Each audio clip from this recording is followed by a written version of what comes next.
Russland hat Tschetschenien ultimativ angedroht, in den bewaffneten Konflikt einzugreifen.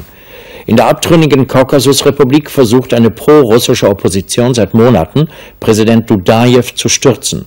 Dieser hatte Tschetschenien 1991 einseitig für unabhängig erklärt. Heute im Sicherheitsrat. Der russische Präsident macht die jüngsten Kämpfe in Grosny zur Chefsache. 48 Stunden. Mehr will er beiden Seiten in der abtrünnigen Republik Tschetschenien nicht geben, um die Waffen niederzulegen. Russland kann dem Blutvergießen auf eigenem Territorium nicht mehr zusehen, so Boris Jelzin wörtlich, er droht mit dem Ausnahmezustand.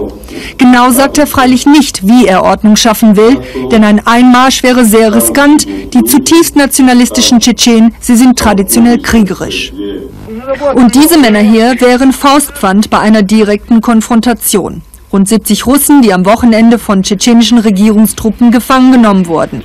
Dass sie auf der Seite der pro-russischen Opposition mitgekämpft haben, hat alles noch einmal eskaliert. Bislang bekam die Opposition nur indirekt Hilfe aus Moskau. Grosny, wo Präsident Dudajew noch die Kontrolle hat. Tausende seiner Anhänger beschwören den islamischen Krieg gegen Moskau. Tschetscheniens Regierung werde sich an die Glaubensbrüder im gesamten Kaukasus wenden, sagt Dudajew Reportern, wenn Moskau übermorgen mit Waffengewalt eingreift. Und das ist die wirkliche Gefahr, die vom kleinen Tschetschenien ausgeht.